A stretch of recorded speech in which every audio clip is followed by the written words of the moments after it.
Welcome to Cyber-Conversations, the show where it's okay to agree to disagree. My name's Josh. I'm joined by Bob, Heather, Matt, and Darren, and didn't forget anyone's name there. I just had to stop for a second. We're talking today about Thor Ragnarok, which was released in 2017, directed by Taika Waititi, starring Chris Hemsworth again as Thor, Tom Hiddleston as Loki, Cate Blanchett, Idris Elba, and Jeff Goldblum, and a few others: Tessa Thompson, Carl Urban, and Mark Ruffalo, of course. Urban, sorry. We'll just call him Aomer. Sorry, Lord of the Rings. He's Johnny Cage now. Yeah, Right. he's Johnny Cage. We just saw Mortal Kombat 2, so yeah. That'll get in the rotations. Yeah. Well, I just want to say I enjoyed this movie for what it is. I mean, it's definitely more fun than Thor: The Dark World. But I don't like. This was the movie that really. I think what happened was Chris Hemsworth mentioned that he loves doing comedy, and he was in that Ghostbusters ill-fated remake, the all-female Ghostbusters, and he was doing quite a few things, I think, at the time that showcased his comedy, his comedic abilities. So I guess when he mentioned it, then Marvel was like, "Oh, okay, so we're going to make this into a comedy movie," and that all coupled with the success of the Guardians of the Galaxy movies. So this one went straight up comedy. There's some superhero stuff in the background, but basically this is a comedy movie.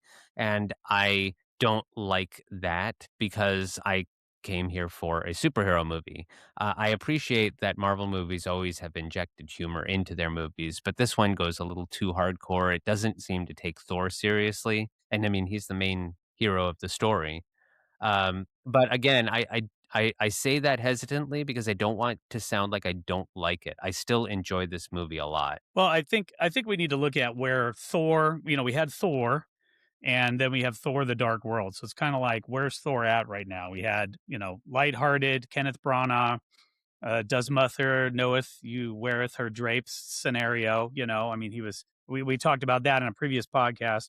Yeah. And then we had Thor: The Dark World, which I know that divided. I don't know if say it was divisive, but a lot of people didn't like it. A lot of people did like it, and that type of thing. So I think from that standpoint, this one pivoting, especially with the comedy, I think it brought a fresh new take to it. I, for one, I'll just say this right here at the beginning before we dive into this movie. Like, I love Thor Ragnarok. I think it's awesome. I think it was fresh and new for the time, and it was still superhero enough for me. And I was more invested in like seeing these characters go. And I thought it was good. I mean, you look at Thor: The Dark World. We talked about it before. Forgettable villains. And again, it was a Marvel pivot. We had Guardians of the Galaxy, but this was definitely even newer territory, especially for Thor after getting more serious movies. I don't know where everybody else is at with that. Well, let me speak to the better villains or versus forgettable villains.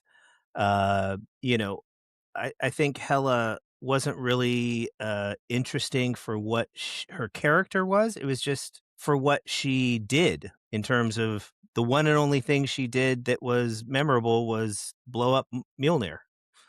As far as I'm concerned. Well, she also killed the Warriors 3 in a very ignominious death. I don't think anybody knew who the Warriors 3 were to begin with. So, Well, they were in the she last. also killed the rest. They were big in the first movie. I was pretty Guardians. surprised at how she cleaned them up real quick. Yeah, I was annoyed at that, actually. It was The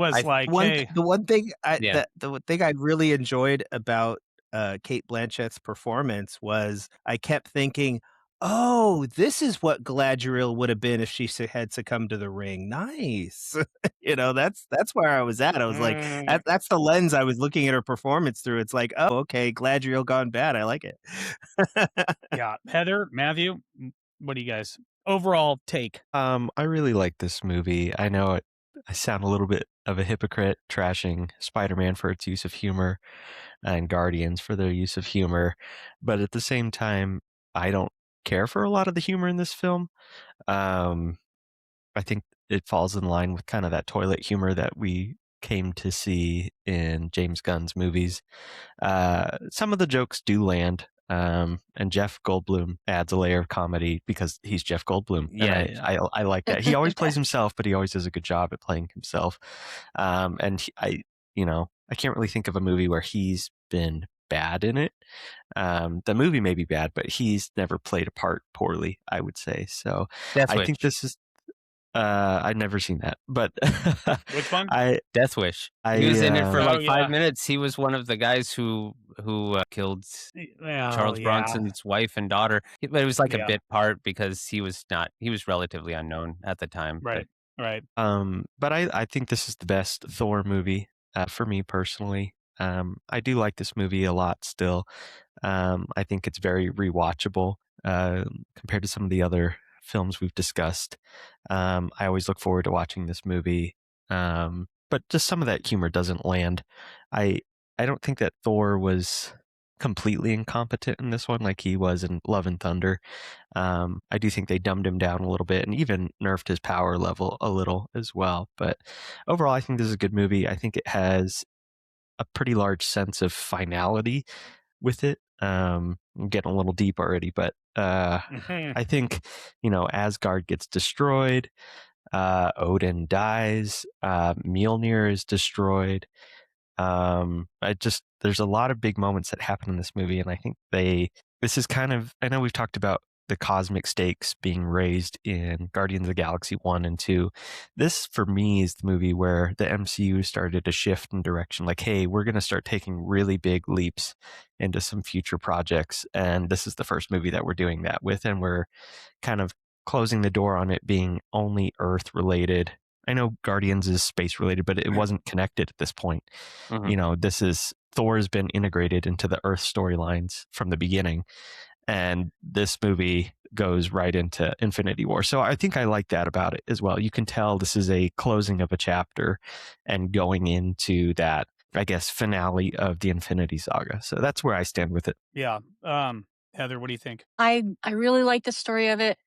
The humor is not all bad, like Matthew said, but some of it is just ill placed. It's like it takes away instead of adding in certain spots, like where there is something a little more serious going on the screen, and then they drop a bad joke. I mean, that kind of got on my nerves, but in general, the story, very exciting, exciting visuals, everything else. So I agree. This is a very rewatchable one, and I do think it's a better Thor movie so far. Better than the last one. Well, and I think that comes. I think so.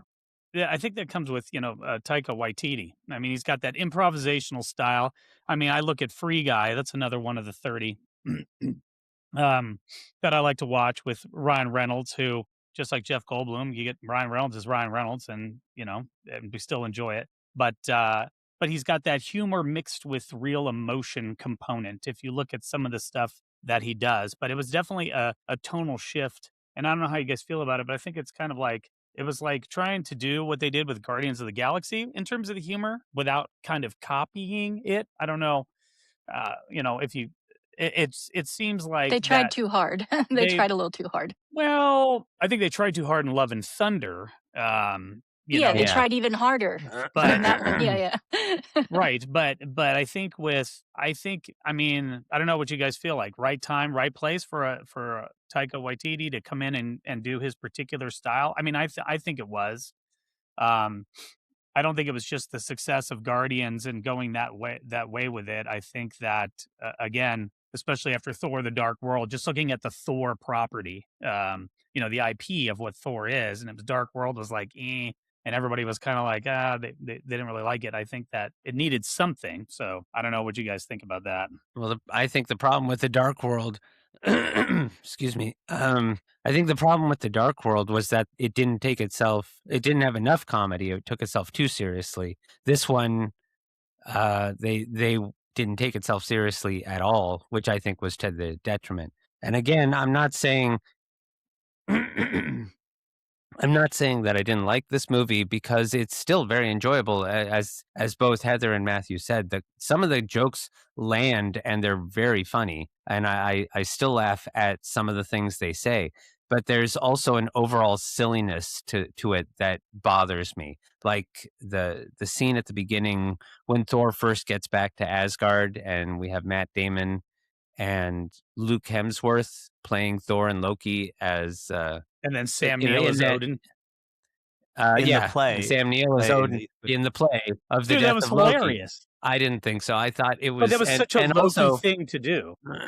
oh yeah, it made Absolutely. sense for the Definitely a Loki character. thing to do. That's what I recognize. Yeah. Definitely, yeah, I absolutely see Loki doing it, but I thought it was just the whole thing was kind of silly, especially Loki acting as Odin when you know, and part of that, I think, I hate to say this because I love the guy as an actor, but Anthony Hopkins, I'm sorry. Anthony I've been Perkins. watching Hi a whole guys, bunch welcome of to our episode on Psycho. We're gonna be I've been Yeah, watching a whole seriously. bunch of the Bates Motel. I've been watching a whole bunch of Psycho movies this past week, so I keep thinking of Anthony Perkins. I meant Anthony Hopkins, who really phoned it in this movie. I don't know what was going on. I have my theories, but I don't think he wanted to be there for this movie. So it seemed like he did everything as fast and as quickly and easily as possible, because I did not like his performance in this movie, either as Odin or as Loki pretending to be Odin. I didn't think I don't he know phoned it that. in at all. Yeah. Yeah, I disagree with I that. thought it was fine. I thought he played the Loki part well, and I think the scene in Norway. I mean, that's a scene that I think about a lot when I think about the MCU. That's like one of my favorite scenes is when he's talking to them. I don't feel that's phoned in at all. It may have been a different portrayal of the character because at this point he was doing Westworld, or at least he had filmed Westworld around this time. I think that season 1 released in 2016, so maybe he was blurring characters together. I'm not sure, but Or he was just tired because he was filming Westworld and this. I mean, it's just, you know. yeah, I'm not Yeah, saying he's he a very doesn't have that, but I mean, you know, Odin. anybody would be tired, you know. Yeah. I played a did very not like his performance, and I do know that at this point he said that he was tired of the MCU. He said that it was pointless acting. What he was doing. He didn't like the character of Odin, and he didn't really want to do it anymore.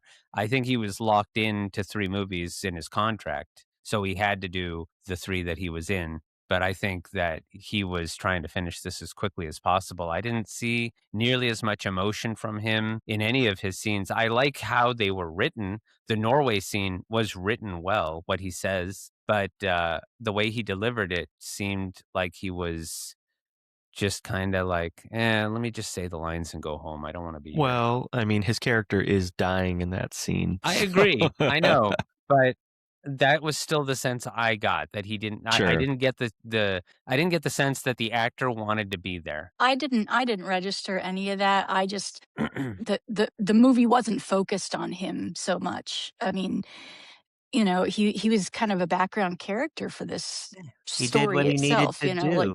yeah. Yeah. I don't know. That's I just didn't think of it that much as far as Anthony Hopkins' portrayal. You know, he was there, he said what he said, but it was more about what was going on with Thor for this movie for me. Maybe part of Right. it was because I'm still comparing it to the type of power that he had in the first movie, the command that he had in his scenes. He was never the main character, but the scene, like, compare the way he talks so resignedly in Norway to the way he talks when he's banishing Thor in the first movie, you know? Those "But are you're two. not king!" You know, I know that he's not angry Why? in this scene. He's not Yeah. angry in this scene, I understand that, but still, he had this presence in that movie that just he had this whole, aura about him that you couldn't take your eyes off of him because he was so powerful, and now he just seems exhausted, and maybe it was the Yeah, actor being But exhausted. he was Maybe supposed to be that's part of the exhausted because he was story. I dying. know. Life. Yeah. I know. He's Yeah. passing the baton. I know Yeah. that. I know that, but it's still not like I didn't like watching it. I felt like he Mhm. wasn't really that was the impression I got. The best I can do is to say I felt like Anthony Hopkins didn't want to be there, and he did it as quickly as he could and got on a plane and went home to retire again. Mr. Hopkins, I will eat Josh's liver with some fava beans in a nice can. Oh, No, you're Comparing because the bad. we're allowed to disagree. Remember, comparing the two. And we disagree with your assessment of Anthony Hopkins' performance. Yeah, Sure, we'll go that's with fine. that. That's a nice way of saying it. But I mean, do I think it was his most memorable role? No. I mean, No. but again, it was but a I mean that's a passing thing. perfect example, And though. I think for the character, he I think whoever said it, has the right idea.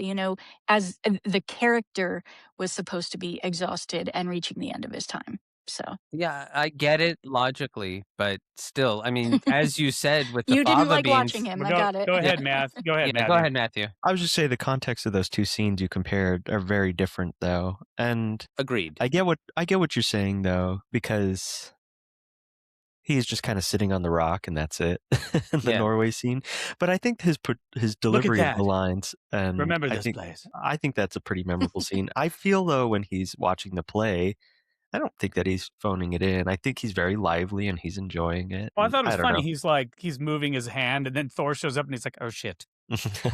Like Yeah. I thought that was pretty. He's I thought that he's was trying pretty to be funny. silly My son Loki. Thor Yeah. is home. Yeah. So Yeah, he's trying to be silly Loki, and Once he was it worked. revealed as Loki in that scene, why did the people not like stone him? Like, why did the people not react like, "Oh my gosh, you've been fooling Well, us he's and still- ruling us this whole time"? he's still What the hell? Prince Loki, but everybody's reaction was like, "Really, Really? seriously."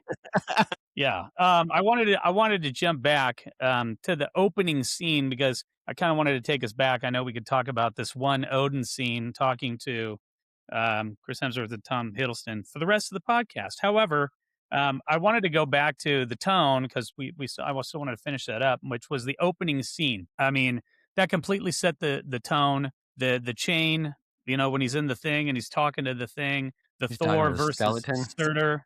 Surtur, Satyr, Surtur, Surtur. Susudio? Yeah, I don't know. Murder.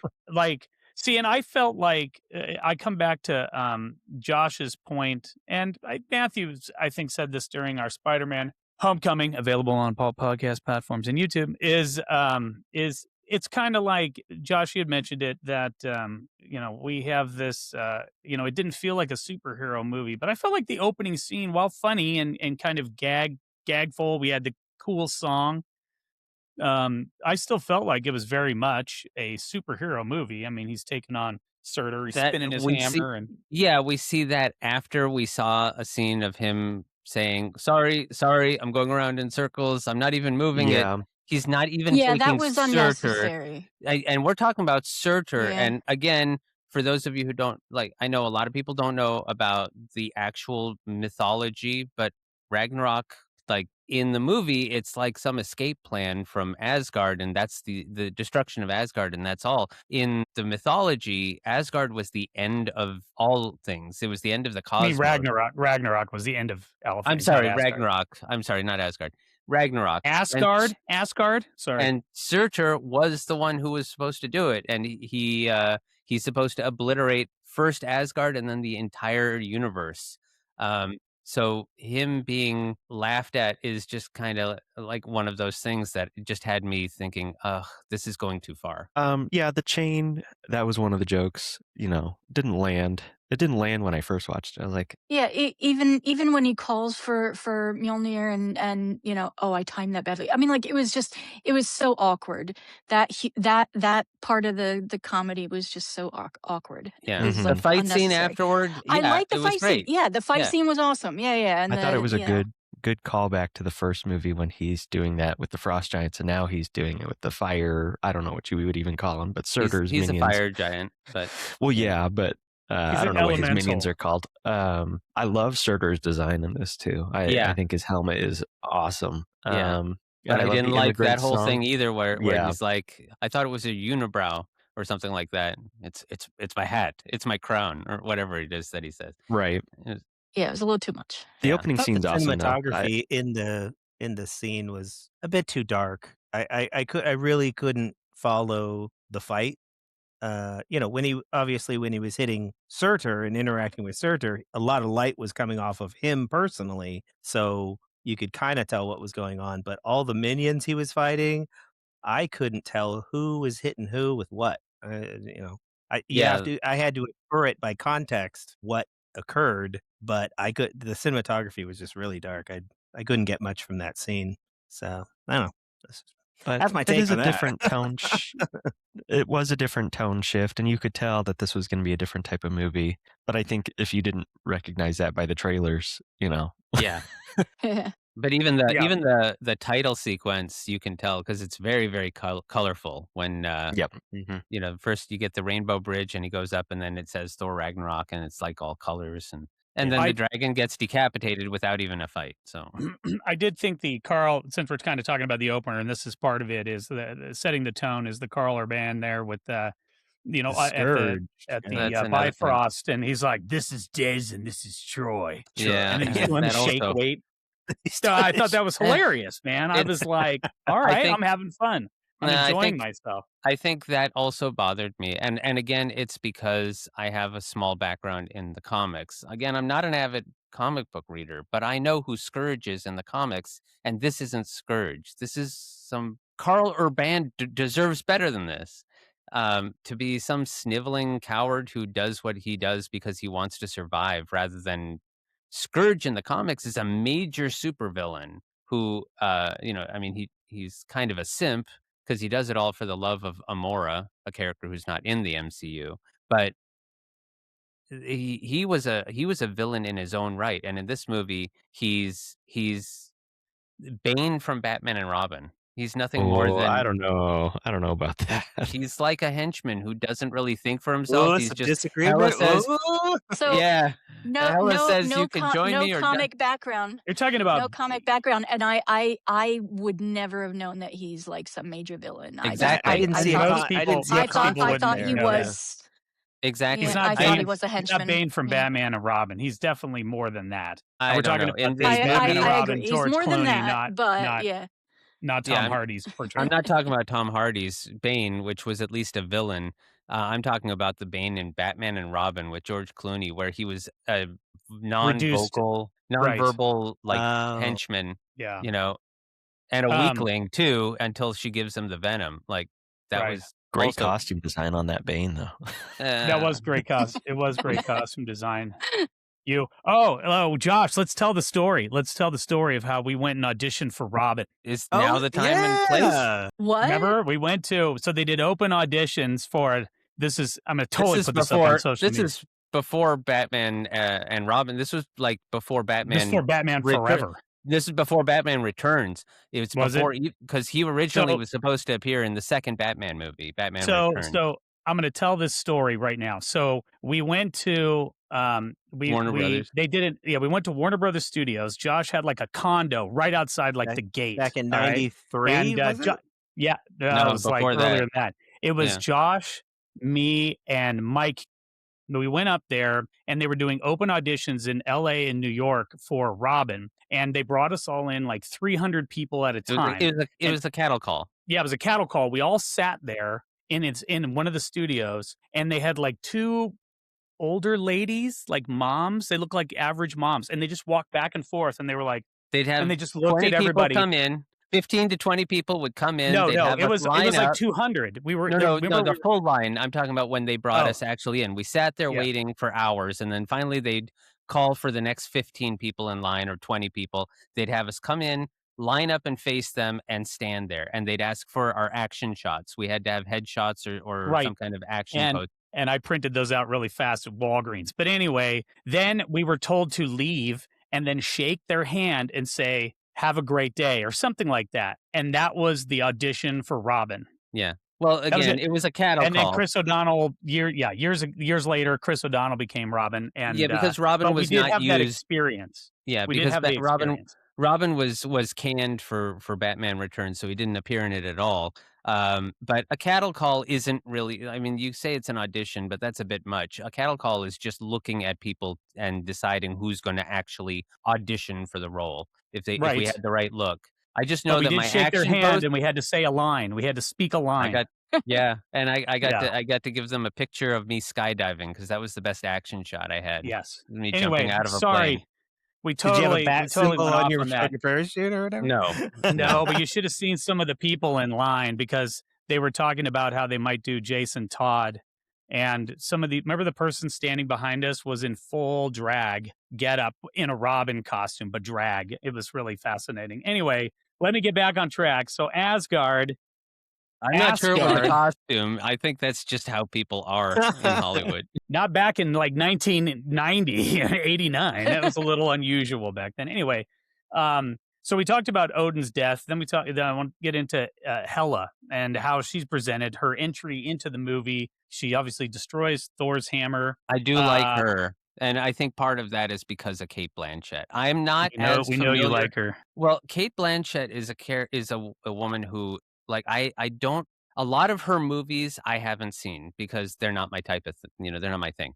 But I've of course seen her in Lord of the Rings and the Hobbit movies, and You every haven't time seen Blue Jasmine? I'm just I've kidding. never even heard of Blue Jasmine. Didn't you see the live action Cinderella? She was the wicked stepmother. Yeah, She was really that's true. good. Maybe, Yeah. I don't remember. But the point is I haven't seen her in a lot of things that she's been in, but the things that I've seen her in, she's fantastic. She's like a real good like an amazing actress as well as, and I'm not talking Yeah. about what she looks like. I'm talking about her Her skill, command yeah. and Mhm. her talent. So seeing her as Hela was definitely a break point in this movie. She's not the most interesting villain that Marvel cooks up because she's very one-dimensional. But she's interesting to watch and I think that's because of Cate Blanchett.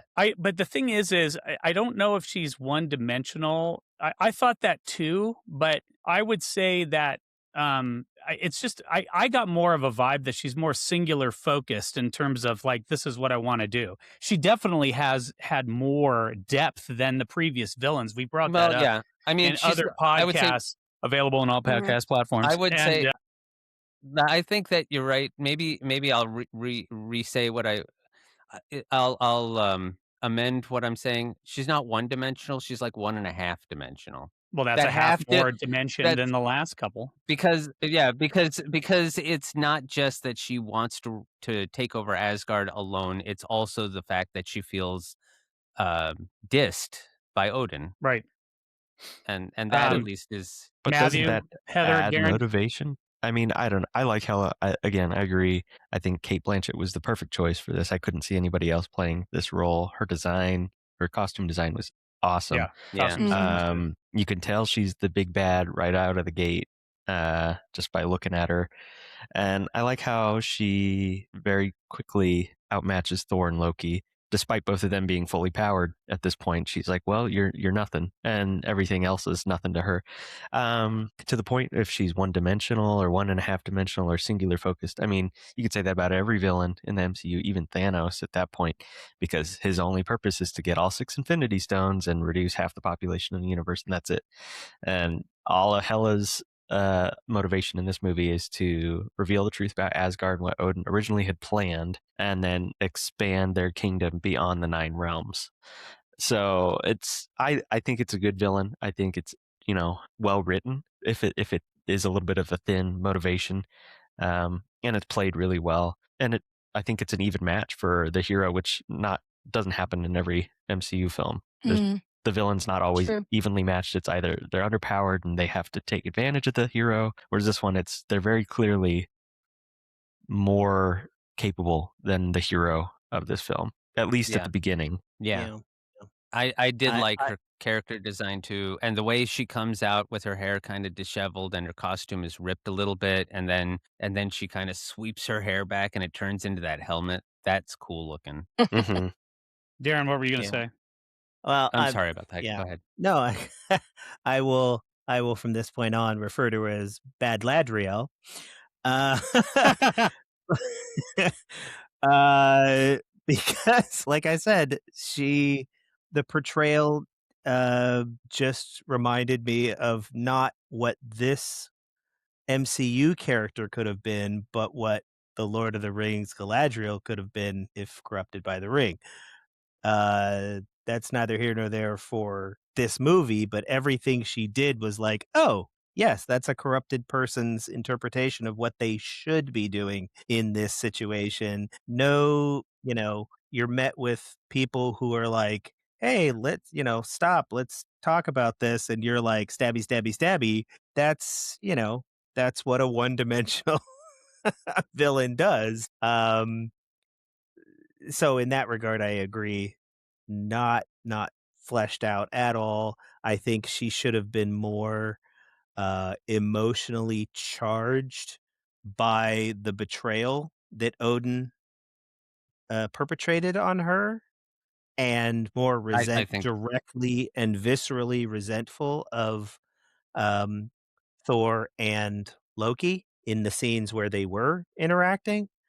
But she just treated them and literally everyone else she encountered as just an obstacle where they had an opportunity to have her be a little bit more vindictive, specifically towards certain characters, because of this familial betrayal and being swept aside, and denied what she felt was her right.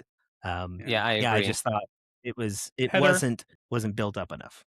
yeah, Heather, I want to get your opinion as the non-comic book person in the crowd. Hela, what did you think? No, I thought she was awesome. I thought Kate Blanchett, she's always awesome. And I don't know. I guess I didn't think about the depth of the villain as I was watching it. I mean, as you guys are talking, yeah, I mean, these are all they're valid points. I mean, especially what Darren was saying, the emotionally charged betrayal, was a little bit was a little light there. Yeah, But no, I mean, she, as far as like the bad guy, she's very memorable. She's very, you know, I agree that the evenly matched or even outperforming, Thor. Like, he had to really fight, So, right. yeah. Yeah. What about Loki? Previously a villain, obviously redemption arc big time in this one, but I feel like his character worked better in this one than the last Well, couple. Same. yeah, well, the last one was Thor: The Dark World, so that you can only go Yeah. up. But Well, but I mean, but the brother dynamic obviously finally works in this one, but Loki, definitely a different tone for him. yeah, Uh, well, I always loved Tom Hiddleston. He's very I mean, at this point, he knows Loki very well, and he does a great job bringing him back. The scenes where he has banter with Thor are some of my favorites because, Tom Hiddleston and Chris Hemsworth seem to have a really good rapport together and mm, know how to, banter effectively. So, yeah, and we got the so I Doctor I think. Strange scene there, which I thought was interesting. I'm kind of following the flow of the Oh movie yeah. here, and it's I mean we got that teased I at would have the liked to see yeah. we I got would have that as liked to a see mid more with the 3 of them because we almost didn't get Tom Hiddleston at all with Doctor Strange, and I kinda would have liked to see the 3 of them talking. right. But I do love when he brings Loki out of out through the sling ring, and, "I have been falling for 30 Yeah, minutes." he's like, all right, bye bye. Yeah. But, but I really like their banter also later on in the movie. "Well, let's do Get Help." "I'm not doing Get Yeah, Help." they made that up. I know, like 80%, I think, of the dialogue for this movie was all improv, which again is a Taika Waititi type of thing. I don't know. What'd you guys think of Loki, Matthew? I think, yeah, Tom Hiddleston, I mean, he's always played the part well. He definitely finds his footing here, and I don't know if that's credited to the writing or if we're going off of improv. I think it's the writing, though. I mean, aside from Love and Thunder, Taika Waititi can write dialogue pretty well. And I think he understands Loki. Doesn't necessarily need to be a comic relief character, but it kind of plays into Taika's style where it's that kind of like facetious nature. And that's the character. So I think Tom Hiddleston, I don't know if it's a synergy with the writing and Taika's style, but I really like the character portrayal in this one. It does have that start of the redemption arc, which we see come full circle in the Loki series, which is probably the best portrayal of the character, but getting ahead of myself with that. So I think it was a great, I guess, showcase for the character throughout Yeah, this movie. yeah. Yeah. Anybody else on Loki? Yeah, I was gonna say, he's still as manipulative as ever, offered, or evidenced by the fact that he portrayed Odin there for that whole time. Right. And then he's still opportunistic. He's only portraying brotherly affection or any sort of familial connections uh, directly in a To self-serving way, like only doing it when yeah. it serves him, not he's not doing it as a sacrifice, he's doing it when it serves his needs. Um, so in that regard, I think it was actually quite realistic for his character and a continuation It of definitely this the core yeah. selfishness of his character. Yeah, it Um, definitely follows. Loki so is only ever in it for Loki. Yeah, yeah, I Well, always but have that trouble changes by the end. trusting the character at all. No, it's still that's what benefited him as well. Just because it Sure. benefited somebody else didn't matter to him. I Yeah. don't know. I have Yeah. trouble trusting him, but yes, he was very well portrayed in this. I thought Right. I as far as some of that overdone humor, it was not done, I think, with Loki. I think the Loki character's humor hit just about right Yeah. Yeah. for me. Yeah. So Hela gets the hammer, busts it up. And so they go back through the Bifrost, and then Loki gets smacked out of the Bifrost, and then as they're getting sucked up back up, and then Thor crash lands on I don't know the weirdest Sakaar. MCU planet, Sakaar. Sakaar, Yeah, yeah. no, I was Yeah. trying to come up with a better, but I Well, mean, really, something I should The mention trash just real planet. quick, even though just real quick to talk about the event of Ragnarok mythologically, Hela did not, or she was actually called Hel in Norse mythology, but she did not One actually L. What? play much of a part. Yeah, with one L, but she did not play a part in the original um, uh, mythology of Ragnarok. But Mjolnir was destroyed in hmm, Ragnarok.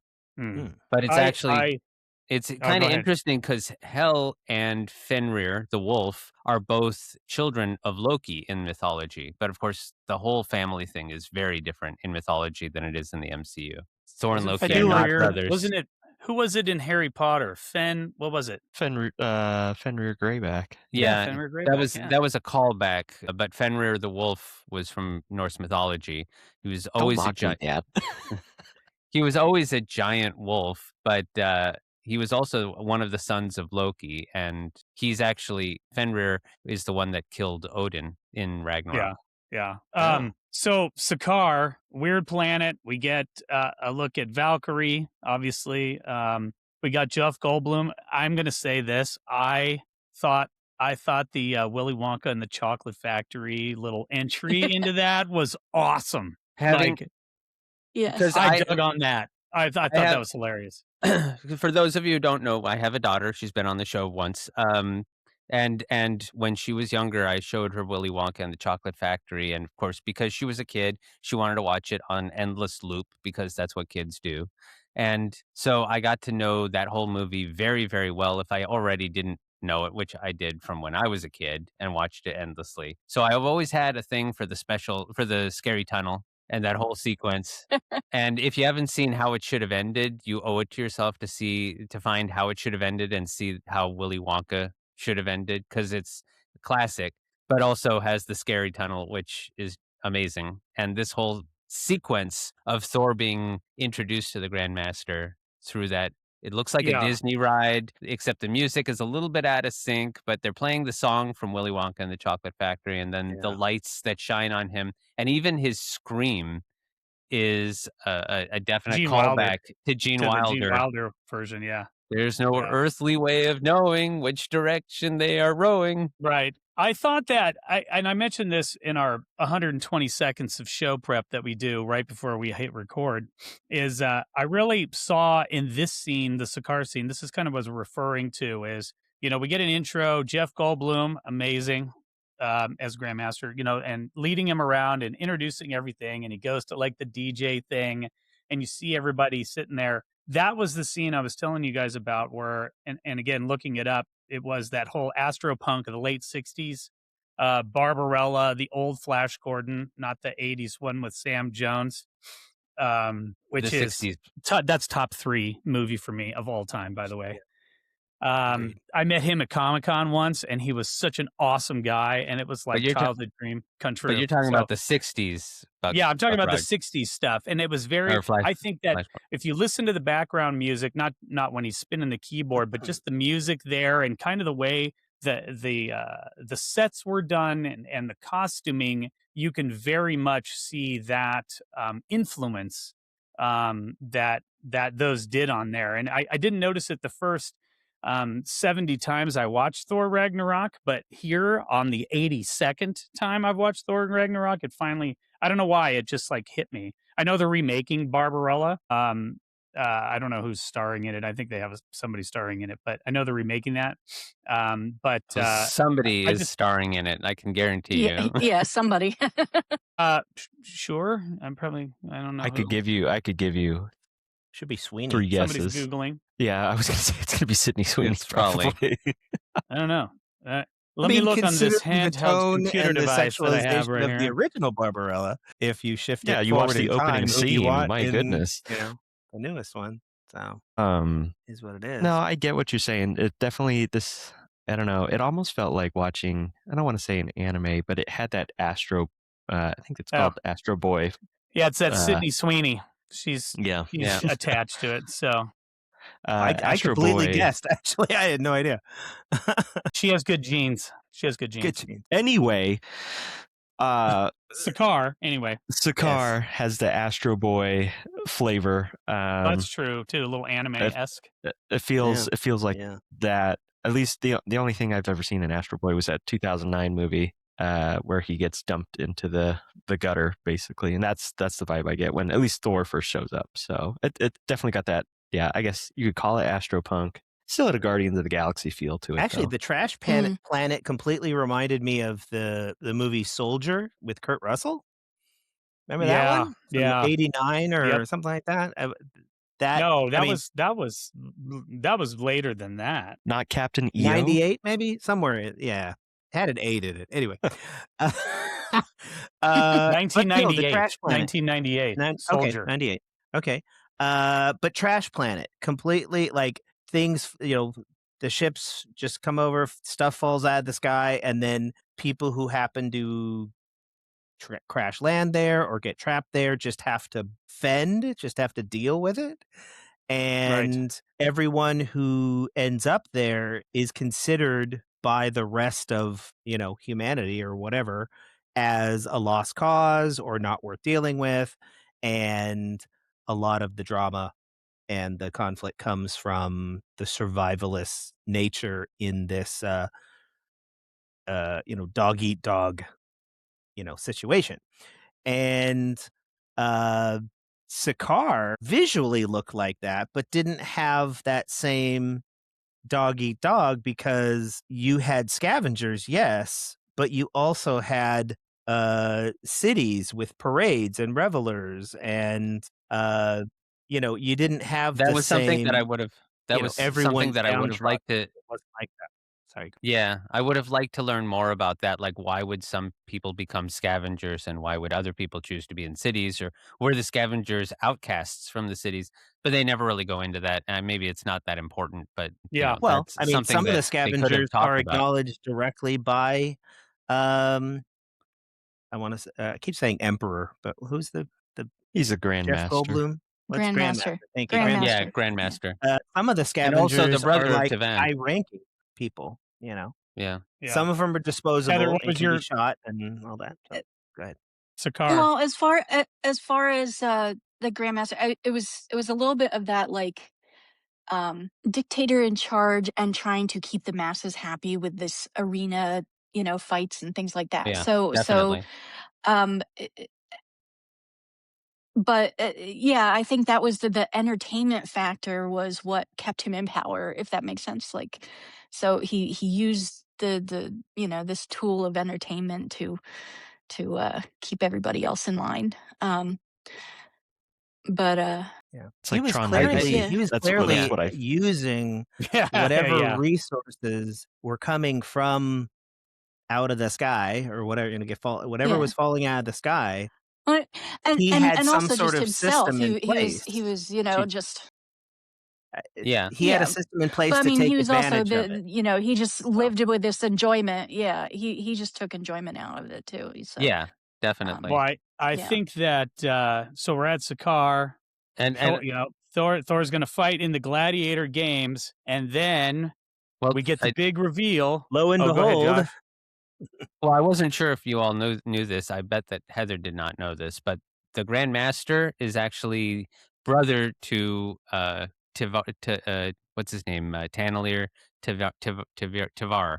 The collector. The The collector. collector. Yeah, Yeah. I didn't that know makes if you knew sense. that, but yeah. didn't That know explains that. the And I do I have did not plenty, know that, but it makes sense. Yeah. and I do have plenty to talk about Jeff Goldblum wait, when we comics get to or it MCU? because, Right. in the comics. Yeah. Oh, in Yeah. the comic. Okay, so not And they weren't then connected. we in get to MCU. the But then we get to the big reveal, big reveal, I which think that we is should, which I think we should Which is talk what? about next week because okay next week. we've been talking we're going on an hour, and I don't want to I want to dangle something in front of you viewers so that you come back next week. Okay, next week. So we will be taking a break so that we can stop for now. We'll come back next week. So on that note, if you haven't already, please hit subscribe, ring the bell, whatever it is. And I do appreciate all of you viewers. I want to thank Bob, Matthew, Heather, and Darren for joining me. And we'll see you next week. As always, make tomorrow better than yesterday.